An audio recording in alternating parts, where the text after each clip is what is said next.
Meus irmãos, fazem praticamente 2 meses passados que nós iniciamos uma série de mensagens, um tema novo aqui na Onda Dura chamado Até o Fim.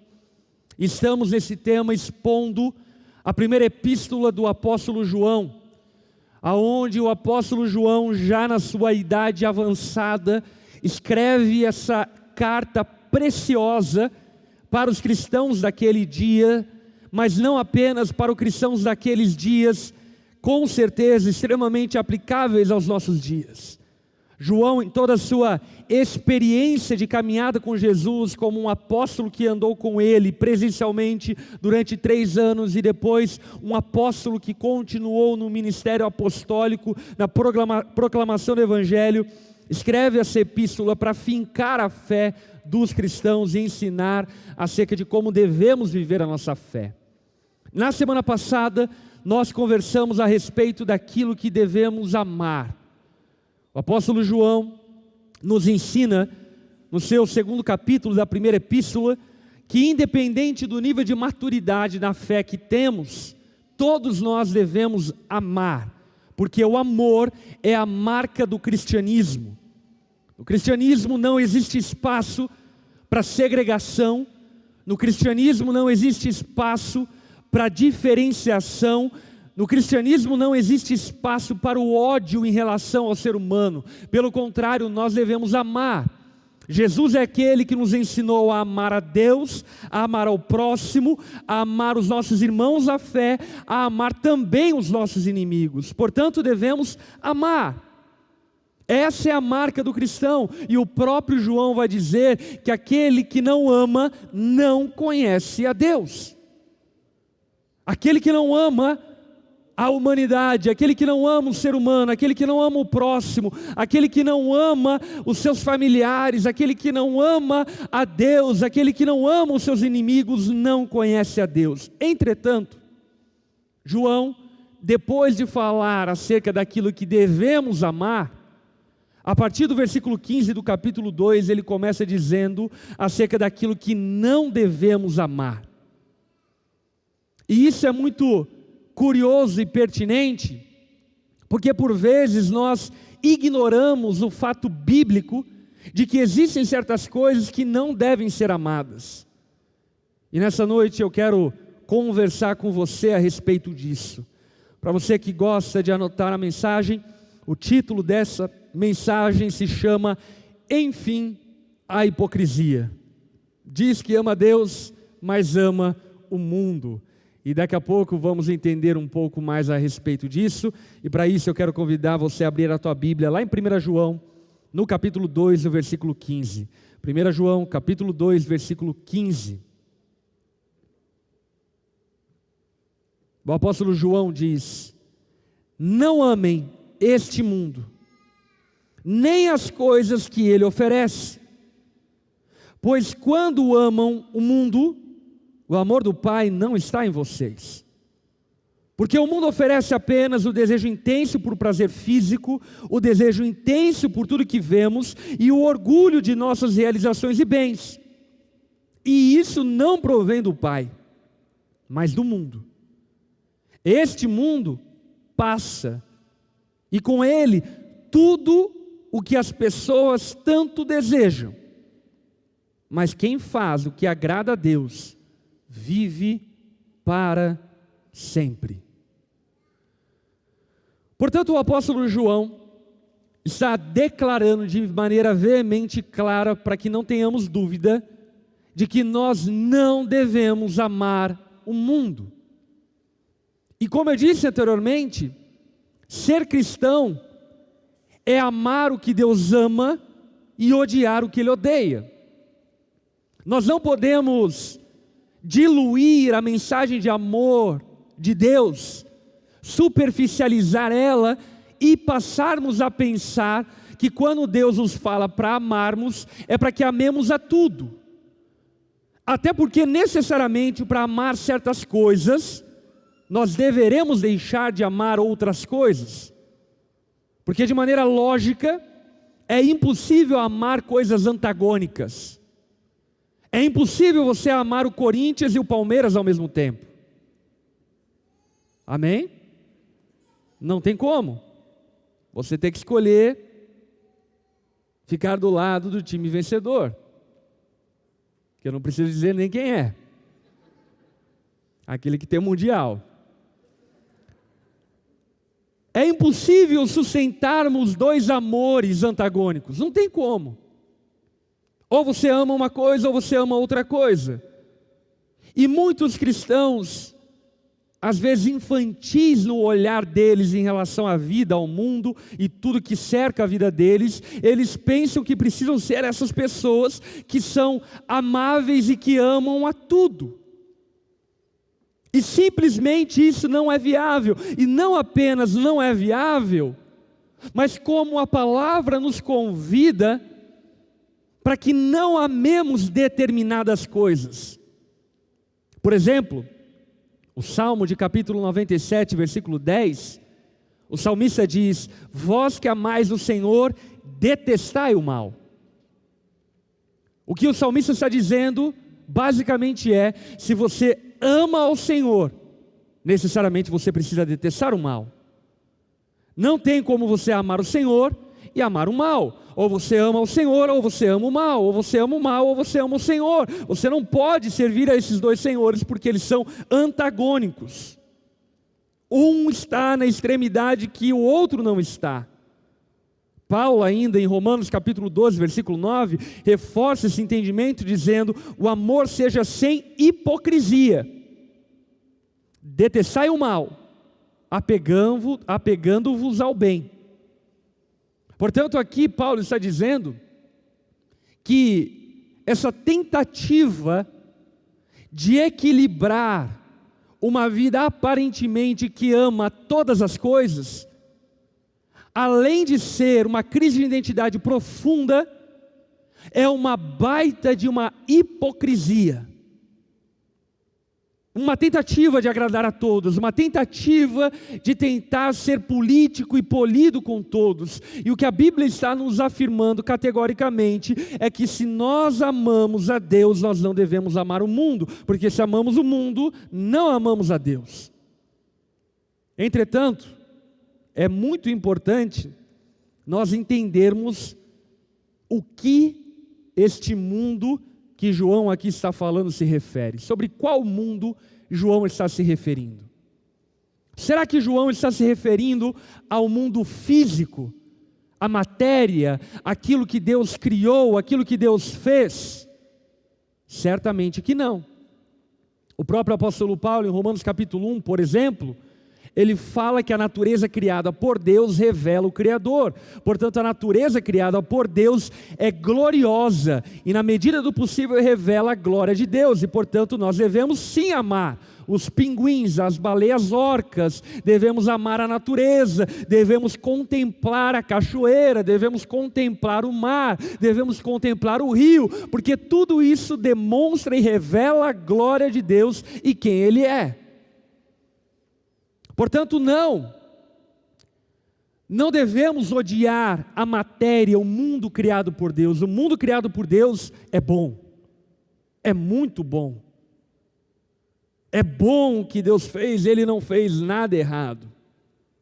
E isso é importante falarmos, porque em determinado período da história do cristianismo, se estabeleceu uma crença equivocada de que a matéria, tanto humana quanto física, quanto o mundo criado, era má por si só. E o que nós entendemos biblicamente de maneira ampla é que, obviamente, que não. O problema do ser humano não é só a matéria. Inclusive, quando a palavra fala a respeito da nossa carne, ela não está falando sobre o nosso corpo físico, mas ela está falando sobre a nossa natureza caída. A matéria é boa. A natureza criada por Deus é boa. Deus não é coparticipante do pecado humano, porque se a natureza fosse ruim, Deus seria coparticipante do pecado. Portanto, não devemos deixar de amar o mundo, pelo contrário, devemos amar o mundo como ele é, no que diz respeito à natureza, no que diz respeito ao mundo físico. Será então que João está falando e referindo-se ao mundo como o mundo das pessoas, que nós não devemos amar o homem, que nós não devemos amar as pessoas, o ser humano? Será que João está falando que o ser humano é mau e por isso ele não deve ser amado? Certamente que não.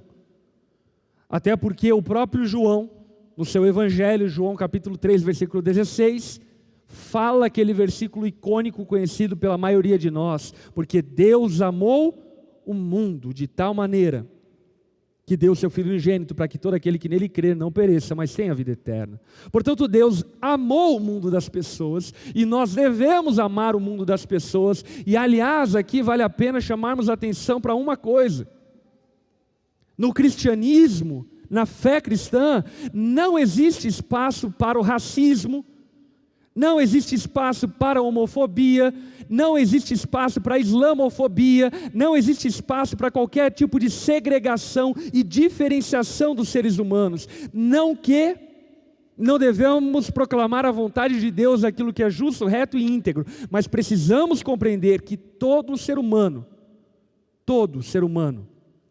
carrega a imago Dei, carrega a imagem de Deus. E tendo todo ser humano sido um portador da imagem de Deus, ainda que não concordemos com aquilo que ele está fazendo, com aquilo que Deus confiou a ele, ele deva ser amado, ele deve ser amado. Portanto, aqui João não está falando sobre não amar o homem, sobre não amar a humanidade. Até mesmo o apóstolo Paulo, na sua carta aos Efésios, diz que a nossa luta não é contra carne, não é contra a humanidade, não é contra homens. Então, que mundo João se refere? João se refere aqui ao mundo que ele identifica como um sistema pecaminoso instaurado na humanidade. O próprio João, na sua primeira epístola, ele vai dizer lá no capítulo 5 que o mundo jaz no maligno. O mundo é governado e influenciado por forças malignas. Naquele versículo que eu acabei de citar de Efésios, Paulo diz que a nossa luta não é contra a carne, mas é contra principados e potestades, dominadores deste mundo. Portanto, o que eu e você precisamos compreender é que não devemos amar o mundo como ele é, no sentido de como ele é governado, de como ele é dirigido. Não devemos amar o mundo no sentido dos princípios e valores que o mundo carrega. Não devemos amar. E aqui o apóstolo João não está referendando, por exemplo, nenhum tipo de sistema econômico, nenhum tipo de sistema governamental. O que João aqui está falando é que todas as tentativas humanas de governar, de mexer com a economia, de trabalhar uns com os outros, é maligna por si só. Alguns cristãos, inocentemente, tentam achar qual é o sistema político, qual é o sistema de governo, qual é o sistema econômico que é mais bíblico. Sabe qual é? Nenhum deles. Nenhum deles. Capitalismo é coisa de homem caído, socialismo é coisa de homem caído, comunismo é coisa de homem caído, fascismo é coisa de homem caído, ditatorialismo é coisa de homem caído. Todos os sistemas que a terra já viu e já experimentou é fruto da queda do homem. E nesse sentido e aspecto, eu e você não devemos amar o mundo como ele é. Não devemos nos apegar a este mundo e nem às coisas deste mundo, porque essas coisas do mundo e o mundo como ele é, não provém de Deus. E falando isso, o apóstolo João, então, a partir do versículo 16, do capítulo 2, ele vai levantar dois motivos pelo qual eu e você não devemos amar o mundo.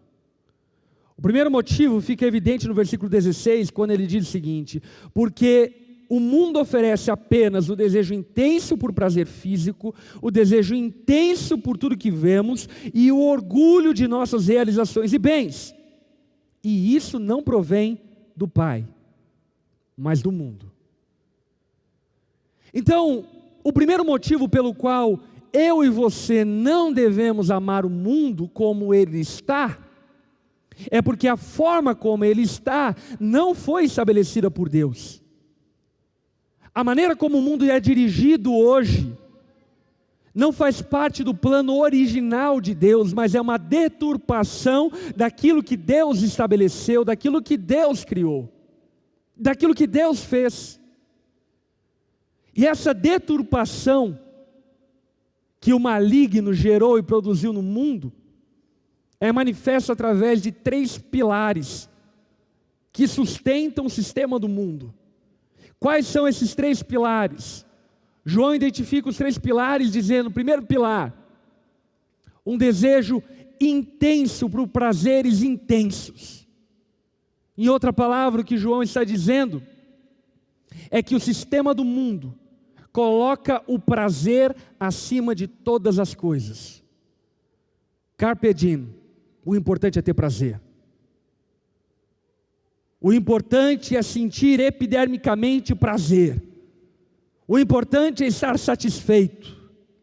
Se a minha satisfação custou a morte de pessoas, pouco importa, porque o importante é ter prazer.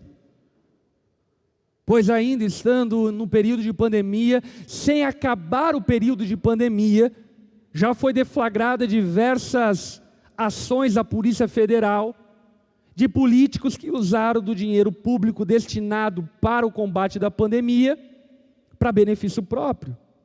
Milhões e milhões usados para benefício próprio. Por conta do quê? Por conta de que o sistema do mundo é governado pelo prazer. E obviamente que no nosso senso moralista nós olhamos para isso e vemos, nossa, como é errado. Mas esse tipo de atitude de políticos corruptos é o mesmo tipo de atitude, por exemplo, de um marido ou de uma esposa que olha para sua casa e diz: vou deixar a minha família para buscar a minha felicidade. Percebe? É a mesma coisa. Prazer acima de tudo. Não importa o que é justo, não importa o que é reto, não importa a vontade de Deus, importa que eu tenha bem-estar. Se eu não estiver bem, então isso significa que eu não devo fazer aquilo que estou fazendo. O que João está falando é que o sistema do mundo é orientado por esse desejo intenso por prazer. E aqui vale a pena salientar algo. Deus não quer que tenhamos prazer, sim ou não? Certamente que Deus quer que tenhamos prazer. Deus nos criou para termos prazer. Deus criou Adão e Eva e colocou a eles num jardim chamado Jardim do Éden. Essa palavra hebraica traduzida para o nosso bom português é jardim de delícias, jardim de prazer. Portanto, certamente Deus quer que o homem tenha prazer. Deus colocou no homem, na mulher, dispositivos prazerosos para que na intimidade ambos tenham prazer. Deus colocou em nós prazer no nosso paladar, como é bom comer, glória a Deus, aleluia. Porque Deus quer que tenhamos prazer, é agradável ter prazer. Entretanto, o sistema de Deus não coloca o prazer acima daquilo que é justo. Não coloca o prazer acima daquilo que é reto. Lembra da oração de Jesus no Getsemane? Pai, se possível, afasta de mim esse cálice, mas contudo seja feita a tua vontade, não a minha. O que Jesus estava orando? Eu não quero ir para a cruz, eu não gosto de ser crucificado, eu acho essa ideia uma péssima ideia, mas eu não coloco o meu prazer acima da sua vontade, Pai. Se a tua vontade é que eu vá para a cruz, então eu vou para a cruz. E isso é muito chocante na forma de viver do mundo, porque queira você perceber ou não, o mundo se norteia a partir do prazer. O mundo se norteia a partir da satisfação, a partir do bem-estar, a partir do conforto. E essa não é a forma de viver do reino de Deus. Satanás, não tendo poder criativo, ele usa a sua habilidade inventiva e manipulativa para manipular os prazeres e nos tornar escravos dos prazeres. Quer ver? Por exemplo, Deus colocou em nós o prazer de dormir. Quantos aqui têm prazer em dormir? Aquele sono gostoso. É bom, não é? Entretanto, Satanás criou a preguiça, que é uma deturpação de algo bom. Quantos têm prazer em comer? Oh, aleluia! Semana passada, eu e minha esposa tiramos 3 dias de descanso e fomos numa casa que alugamos lá em Garopaba. E aí eu até brinquei, a minha esposa fez um festival de risotos nesses 3 dias. Meus irmãos, que maravilha! Como é bom comer! Entretanto, o maligno usa do prazer do nosso paladar para nos fazer glutões. E gerar e produzir em nós um desejo intenso por prazer em detrimento daquilo que é certo, reto e justo. E assim são várias áreas da nossa vida. A sede não é um mal, mas a bebedice é. A fome não é um mal, mas a glutonaria é. A relação íntima conjugal não é um mal, mas a imoralidade sexual é.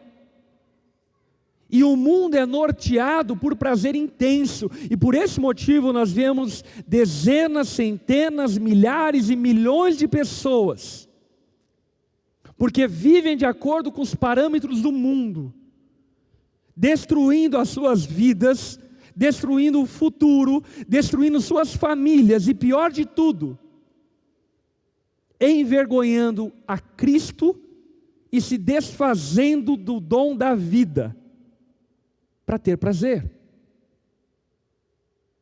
Você acha que alguém que é usuário de drogas, usa drogas por qual motivo? Porque é ruim? É engraçado os inocentes porque eles falam isso, né? Não, como alguém usa droga se o nome já é droga? Uma alta filosofia. As pessoas ficam aprisionadas às drogas porque a droga é prazerosa. E num desejo intenso por prazer, essas pessoas não percebem que estão sendo escravizadas pelo sistema do mundo. Mas no reino de Deus não funciona dessa forma. No reino de Deus, nós não colocamos o prazer acima da vontade de Deus. Amém? A segunda manifestação do que o apóstolo João fala que é o sistema do mundo, é que o mundo vive a partir do desejo intenso por aquilo que se vê. Mais uma vez, João ele coloca um agravante. Ele não está falando que o problema é vermos, o problema não é enxergarmos, o problema não é sonharmos, não é visualizarmos. O problema é quando nós passamos a viver apenas por aquilo que vemos. E dessa forma nos tornando céticos, naturalistas e impedidos de vivermos de forma agradável a Deus. Porque a palavra é bem clara em dizer que o justo viverá pela fé.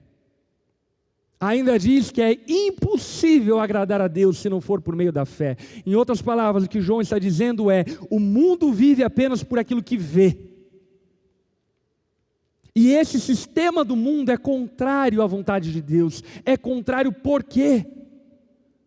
É contrário porque em muitas ocasiões a nossa caminhada com Deus, nós não faremos aquilo que vemos, mas faremos aquilo que cremos. Viveremos por aquilo que cremos, não por aquilo que vemos. Sabe, talvez você olhe para um amigo, para a condição de destruição moral, ética que ele se encontra, e olhando para ele você conclui: nossa, isso aí não tem jeito. Mas a gente não é guiado por aquilo que a gente vê, a gente é guiado por aquilo que crê, e a palavra de Deus diz que tem jeito, No Evangelho de Cristo, é possível alguém completamente destruído ser transformado. Portanto, no reino de Deus, nós vivemos e funcionamos numa outra perspectiva. Não somos guiados por aquilo que vemos, mas somos guiados por aquilo que cremos. Não somos escravos dos nossos olhos. No nome de Jesus, seja liberto da escravidão dos seus olhos, seja liberto da escravidão da aparência, seja liberto da escravidão da publicidade, seja liberto dessa coisa de querer mostrar para os outros, de viver de aparências. A Bíblia nos conta, por exemplo, a queda de Adão e Eva. A queda de Eva começou a partir daquilo que ela viu. Ela viu, desejou, levou ao seu marido comeu, ela comeu, e se desviaram do caminho de Deus. A Bíblia conta, por exemplo, a história de Ló, que para mim é muito curiosa essa história, porque a Bíblia narra que Abraão e Ló viviam juntos e viviam bem, até o momento que eles começaram a conflitar nos seus business, nos seus negócios. E nesse momento de conflito, Abraão decidiu agir pela fé, enquanto Ló decidiu agir por aquilo que ele via. Abraão chegou para Ló e disse: Ló, escolha a terra que você quer, e se você for para aquele lado, eu vou para o outro lado.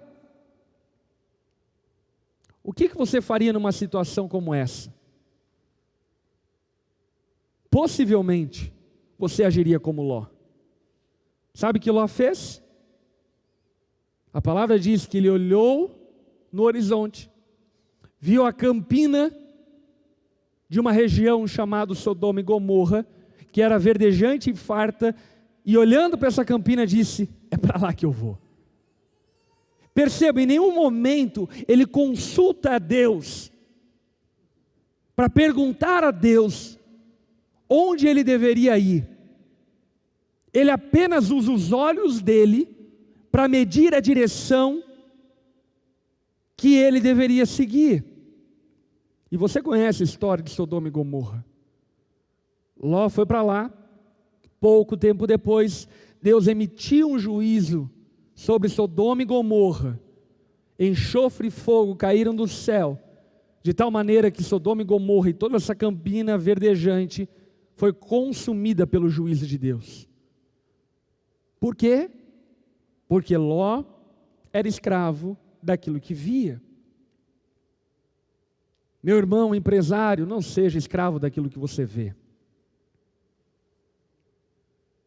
Marido, não seja escravo daquilo que você vê. Esposa, não seja escrava daquilo que você vê.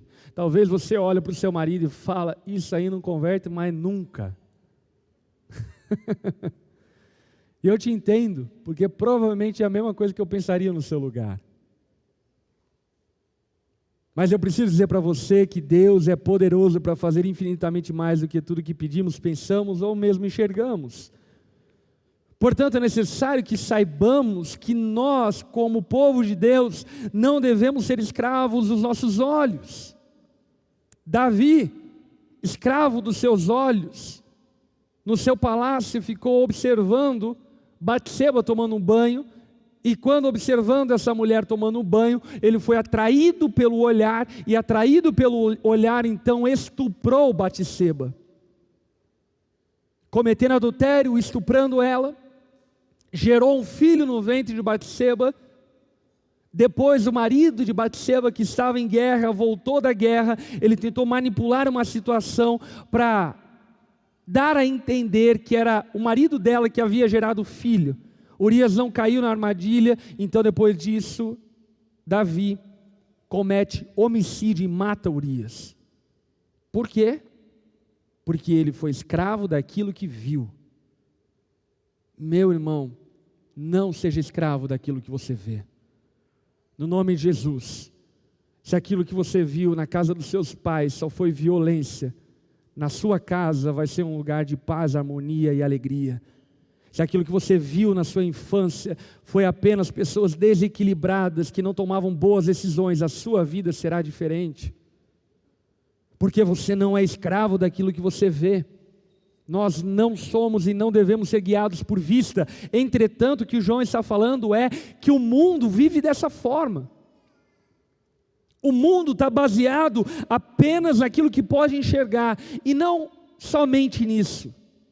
Aí então João fala a respeito do terceiro pilar, de como o mundo sobrevive, de como o mundo funciona, e de como nós não devemos funcionar. Ele então fala sobre o orgulho da vida e a ostentação dos bens. O que João aqui está falando é: o mundo vive para si próprio.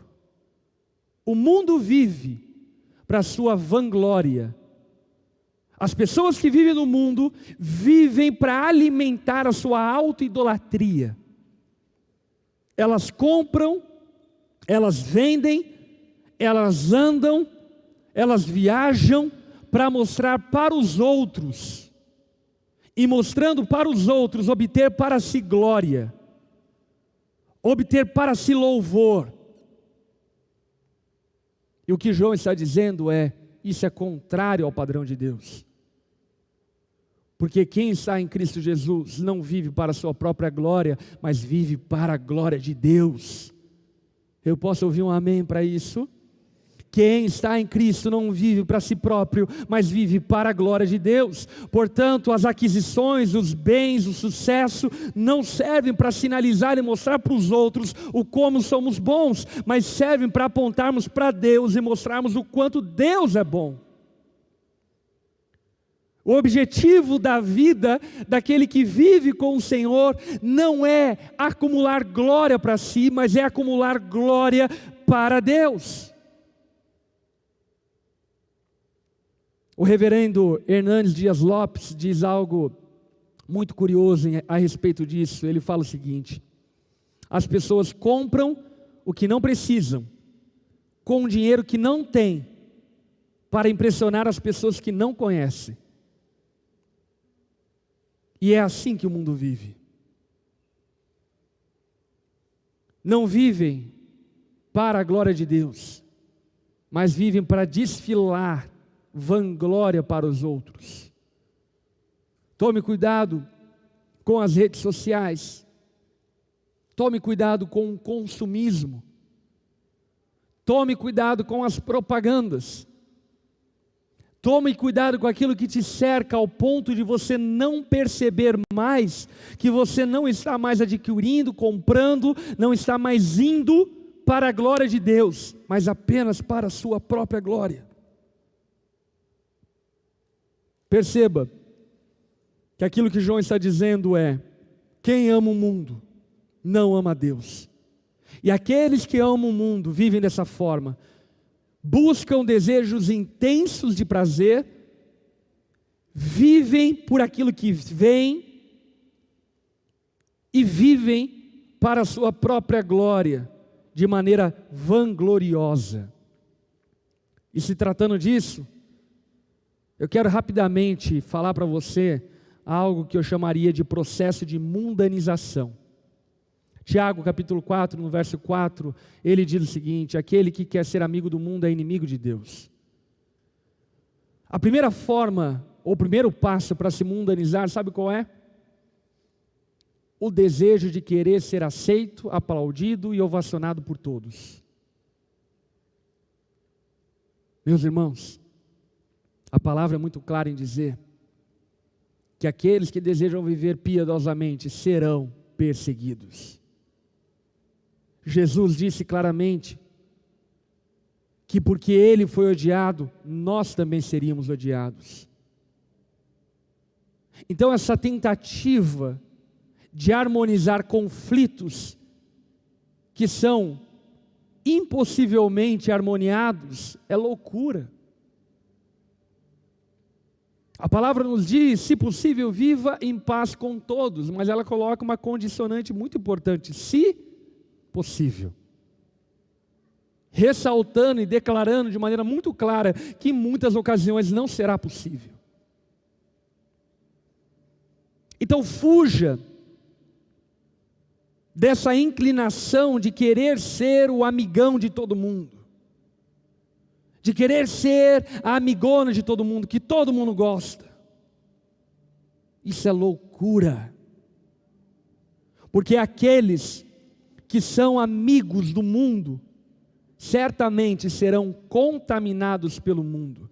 Quem está em pé, cuide para que não caia. Talvez lá na empresa sua, os funcionários têm um grupo do WhatsApp onde rola pornografia à torto e direito. E você, para ser o legalzão, o crente descolado, não fala nada. Sabe o que vai acontecer? Isso vai te contaminar. É necessário que conheçamos e saibamos acerca da depravação radical de todos os homens. Ninguém é tão bom quanto Jesus ao ponto de se defrontar com tamanhas tentações e suportar. E uma vez contaminado pelo mundo, passamos a nos conformar com o mundo. E isso talvez seja a coisa mais comum no evangelicalismo brasileiro. Um monte de crente que não consegue fazer a diferenciação daquilo que é certo e daquilo que é errado, porque está conformado com o mundo. Não consegue reparar disparates enormes entre valores do reino de Deus e valores do mundo. Existem coisas absurdas que pessoas que dizem professar a fé em Jesus defendem, como por exemplo, uma coisa absurda, pessoas que dizem ser cristãs e defendem um aborto. Biblicamente falando, isso é impossível, não tem como. Você até pode defender o aborto, mas para defender o aborto, você não pode se denominar um cristão. É antagônico aos valores do reino de Deus. E tantas outras pautas e assuntos, que muitas pessoas dentro do contexto da igreja, numa tentativa de serem os legalzões do mundo, passam a ser contaminados, conformados, e o fim deles é ser condenado junto com o mundo. Portanto, o primeiro motivo abordado pelo apóstolo João, pelo qual eu e você não devemos amar o mundo, o mundo não provém do Pai. O mundo não funciona como o reino de Deus funciona. O mundo funciona de forma diferente, por isso aquele que afirma amar o Pai, mas ama o mundo, não ama o Pai. Então, caminhando para a reta final, no verso 17, o apóstolo João continua dizendo: e este mundo passa. Olha para quem está ao teu lado e diga a essa pessoa: este mundo passa. Este mundo passa, acredite nisso. Passa e passa muito rápido. Parece que foi ontem que eu estava jogando bola na rua e dando uma topada com o dedão no asfalto. Mas já fazem 20 anos. Parece que foi ontem que eu peguei meu filho no colo. Mas já fazem 10 anos. O mundo, a vida passa e passa muito, mas muito rápido. Nós, por influência do pensar do mundo, passamos a acreditar num equívoco acerca da vida, pensando que somos imortais e que as coisas ao nosso redor permanecerão para sempre. Mas a grande verdade é que nós somos mortais e as coisas ao nosso redor serão destruídas e consumidas com o passar do tempo. O que João está dizendo é: este mundo passa e com ele tudo que as pessoas tanto desejam.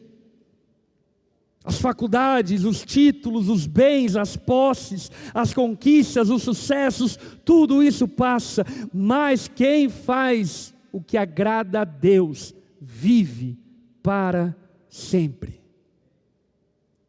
O segundo motivo, citado pelo apóstolo João, pelo qual eu e você não devemos amar o mundo, é por conta da transitoriedade do mundo. O mundo passa e passa rápido.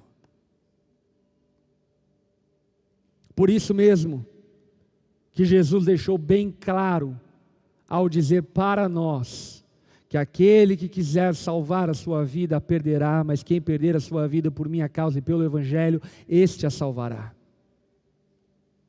Não devemos amar o mundo, não devemos viver como o mundo, porque ainda que algumas pessoas se gabem de aparentes sucessos, de aparentes glórias, essas glórias vão passar. O mundo é o estrato dos pés de Deus. Quem é o homem para que Deus se importe com ele? Tudo isso é efêmero, vaidade das vaidades. Como diria Salomão, tudo isso é vaidade, passageiro, transitório, efêmero, superficial, e tudo isso vai passar. Portanto, se apegar ao mundo e às coisas deste mundo é loucura. E isso não só de uma perspectiva espiritual e bíblica, mas numa perspectiva filosófica, isso é loucura. É loucura você viver para aquilo que vai passar. É loucura você se desgastar por aquilo que é transitório, por aquilo que é passageiro. É loucura você se preocupar tanto com aquilo que é passageiro. Jim Elliot, um missionário entre os Aucas e que foi martirizado por conta da sua fé, ele diz algo que deve mexer com os nossos corações. Ele fala o seguinte: não é tolo aquele que dá o que não pode guardar para ganhar o que não pode perder. Não é tolo aquele que dá o que não pode guardar para ganhar aquilo que não pode perder. Sabe o que nós não podemos perder? A vida eterna. Sabe o que nós não podemos guardar? Essa vida. E o questionamento de Jesus é: você quer guardar essa vida? Você vai perder. Você quer preservar essa vida vivendo de acordo com os parâmetros do mundo? Você vai passar junto com esse mundo e será condenado junto com esse mundo. Entretanto, esse texto aponta para a esperança futura, dizendo: mas aqueles que fazem a vontade do Pai permanecerão para sempre. Aqueles que fazem a vontade do Pai permanecerão para sempre. E talvez, ao ouvir isso, a meditar nesse texto, que vem à sua mente é: pastor, então será que eu devo ser um missionário transcultural que vai para a Índia, que vai para a África pregar o Evangelho? Talvez sim. Mas certamente eu não acredito que isso seja algo para todos nós. Agora, algo que é para todos nós, sabe o que é? Fazermos a vontade de Deus nas nossas vidas. Viver com olhos na eternidade é viver o seu casamento não em busca de prazer em detrimento da verdade, não baseado na sua visão em detrimento da fé, não buscando o seu orgulho e vanglória em detrimento da glória de Deus. Viver para a vontade de Deus como um empresário, como um trabalhador, é viver, administrar a sua empresa, administrar os seus negócios, administrar a sua profissão, não em busca dos prazeres, em detrimento da verdade, não em busca daquilo que você vê, em detrimento da fé, não em busca da sua glória, em detrimento da glória de Deus. E a promessa de João de Jesus através de João, é que aqueles que fazem a vontade do Pai permanecem para sempre. Aqueles que amam mais a verdade do que seus prazeres permanecem para sempre. Aqueles que amam mais a fé do que a sua visão permanecem para sempre. Aqueles que amam a glória de Deus e não a sua própria glória permanecem para sempre. Aleluia. Nós devemos amar o que Deus ama e odiar o que Deus odeia. Que no nome de Jesus, nessa noite, o Senhor possa te libertar do amor ao mundo e possa te dar uma forma de viver diferente.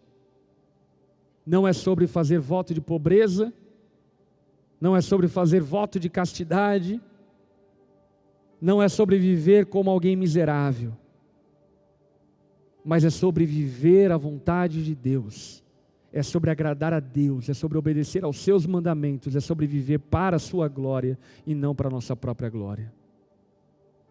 Coloque-se em pé no seu lugar, eu quero orar com você.